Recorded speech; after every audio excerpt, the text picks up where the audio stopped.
Enthusiastic, right? Great kids, great. They don't like.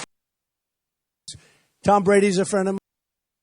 All right, I'm gonna wind this back a little bit. I got a bullet. I got a network bullet. It took down my entire network, not just here. The radio station, everything went down for about 7 minutes. I had to kill the DDoS and do all kinds of interesting stuff. But it seems that's over now, and I got that taken care of.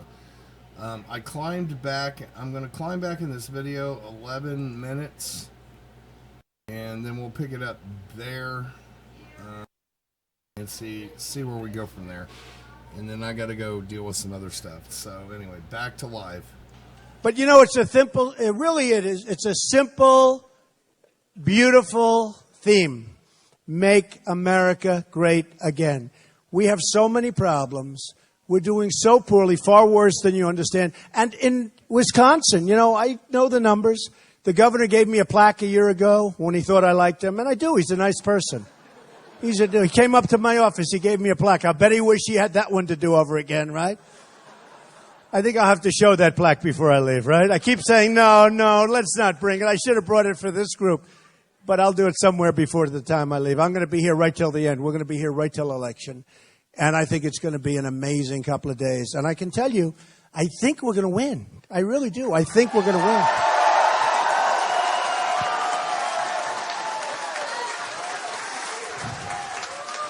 I think that people are going to be surprised at how well I see the kind of outpouring we've had. And somebody else, I won't mention the name, was here not so long ago, and they had 300 people. And we have 5,000 out there and, thousands in here. I don't know what it is, a couple of thousand at least. So I think that's more than 2,000 even, right?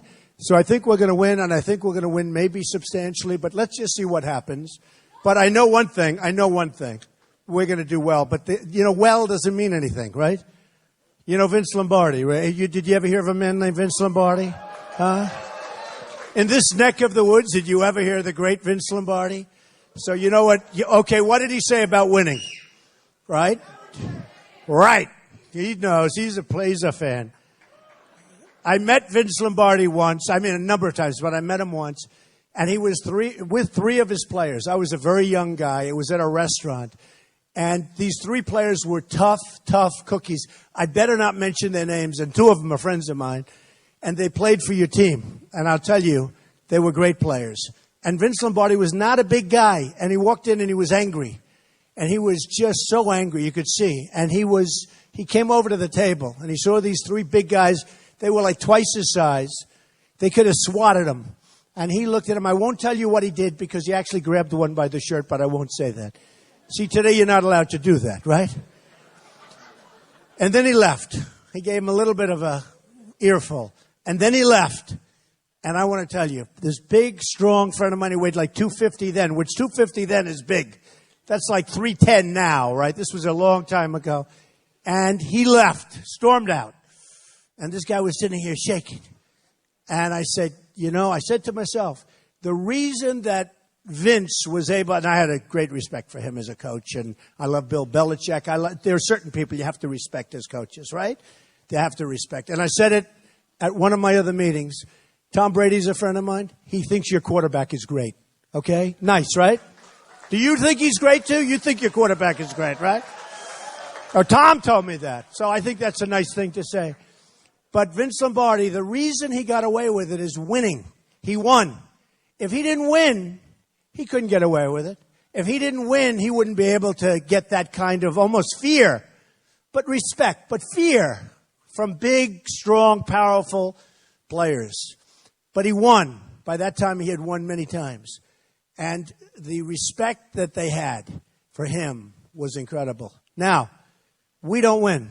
The United States doesn't win anymore. We don't win a war. We can't beat ISIS. We don't win a trade. China's cleaning our clock. Mexico, they laugh at us. They think we're all stupid because our leaders do such stupid things. Mexico, Japan, Vietnam, India, any nation, name a nation, they do well. Name a nation, doesn't make any difference. And they do well, and more I think about it, the more I realize, they do well for a very specific reason. Not that the politicians are so stupid, and many of them are, but many of them aren't. But because the politicians take tremendous campaign contributions from people representing certain other parts of the world or certain companies that are involved in certain other parts of the world. And they do things that are not in your best interests. So when I say I'm self-funding, I don't take money. I have turned down more money, I'll bet, than any human being has ever turned down for a political run. I mean, it has to be. Because frankly, everybody takes money.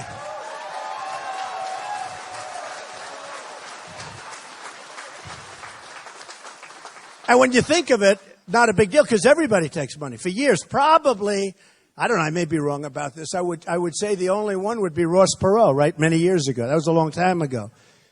But he didn't take money. But I have turned down so much. People coming up, $10 million. Donald, we want to give you $10 million for your campaign. We want to give you $5 million, $2 million, $1 million. Jeb Bush raised $148 million or so. I would have done that times 5. And honestly, and I said coming up, I don't know if I get credit for it, honestly. I don't know. Nobody's going and saying, you know, I like Trump and I like Cruz, which is really not even a fair comparison, folks. I'm so much better. Believe me, I will do so much better job. I will do so much better. Not even close, but I will do so much better. You know why? Because I'm working for you. They're not working for you. They talk about working for you, but they're not working for you. They're working for their next election. They're working for campaign contributions. Who knows what else they take, and I don't care. I mean, it's not my business, right? It's your business. But who knows what else they work for. But they're working at a minimum for campaign contributions. And I say it all the time. People come up to me, our leaders are so stupid. Our politicians are so stupid. Why would they make deals like that? Why would they do this deal or that deal? There was a deal recently, a company made this incredible deal, and the politicians approved it. And people say, oh, our politicians are so stupid. Well, they're not so stupid. Those people are represented by the smartest people you've ever seen. Special interest groups, lobbyists. I mean, some of these guys, they have like on their, it says Cruz, right on the lobbyists. It's tattooed right on their forehead. I can deal with Cruz. They raise a lot of money for them. And when they go in, they need a vote. No, I'm not going to vote for that. No, you have to. They gave you $2 million for your campaign when nobody else would put up the money. Hey, do I know the system better than anybody ever in history? I mean, you know, on June 16th, I only started this political stuff on June 16th. Before that, I mean, I was a very big contributor. It's a system. It's the system. It's not good, but it's the system. It's what we have. But you have guys with, it's blazing. Hillary. It says Hillary on the guy's forehead. It's like a branding iron, right? You go to him, you want Hillary.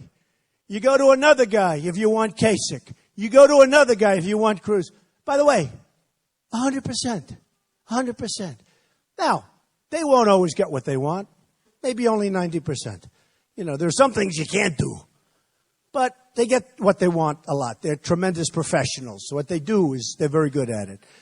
So when I'm self-funding, I hope people appreciate it because it means a lot. I mean, it means a lot. It means I don't owe anybody anything. I don't owe them. I don't owe them.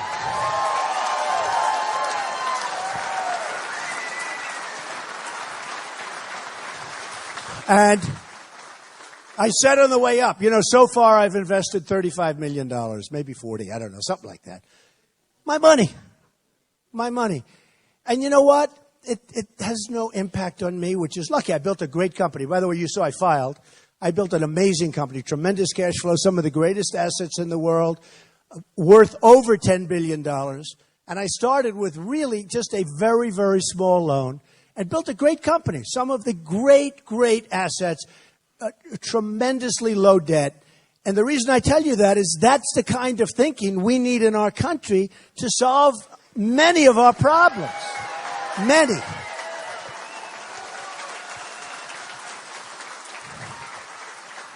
Because, folks, and they have all those cameras back there, we are right now sitting on a bubble that's going to explode, and it's going to be a real bad situation. And we better get rid of the debt, and we better straighten ourselves out, because we have debt on debt on debt.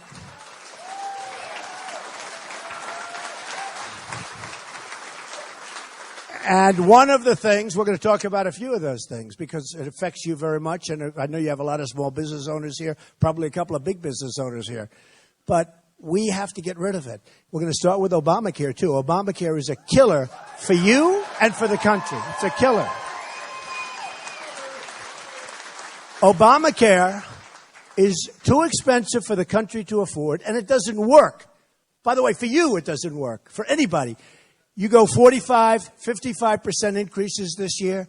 People are telling me they've never seen anything like it. It folds. It closes up. Obamacare in the year 17 will close up. You can't make it. So when you have it, just remember it's no good anyway. But we'll terminate it far before that. And we will end up with a great, great health care plan that will cost you less money and be much, much better.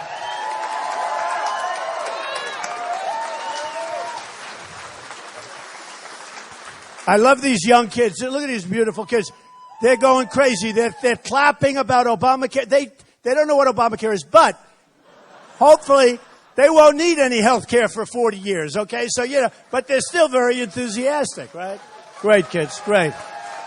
They don't like Obamacare. Hopefully they don't have to worry. They don't have to worry about health care. But ultimately, they do have to worry about the cost because the cost is unbearable by the country. The kind of money that we're talking about is unbearable. Okay, so we start with that. We're going to bring Common Core. We're going to end it. We're going to bring education local, right? We're going to protect our Second Amendment. We're going to do all the things that you've heard me saying, all of them. But here's what I wanted to talk to you about, because we're going to talk now big numbers, right? When you have 19 trillion, fellas, we can't talk peanuts, right? We can't talk like the little stuff. There's going to be tremendous fraud, waste, abuse. We'll cut things that you won't even believe, okay? We're going to save your Social Security as is. We're going to cut all of the waste and all of the fraud. You don't mind cutting the fraud out, right? There's plenty of it. We're going to take care of your vets, and we're going to build a military bigger, stronger, better than ever before.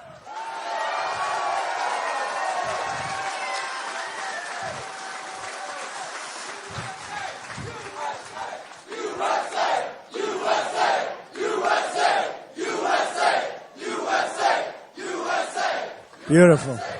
Great. Isn't that great? When you see young people like that, that's so great. Oh, they're going to be very successful. Don't forget, they're after our jobs pretty soon. Hey, the problem is we're losing all our jobs. They have no choice. They have to take it away from us. That's all right. You'll treat us nicely, though, right? You'll treat us. That's the next Trump. Bigger and better.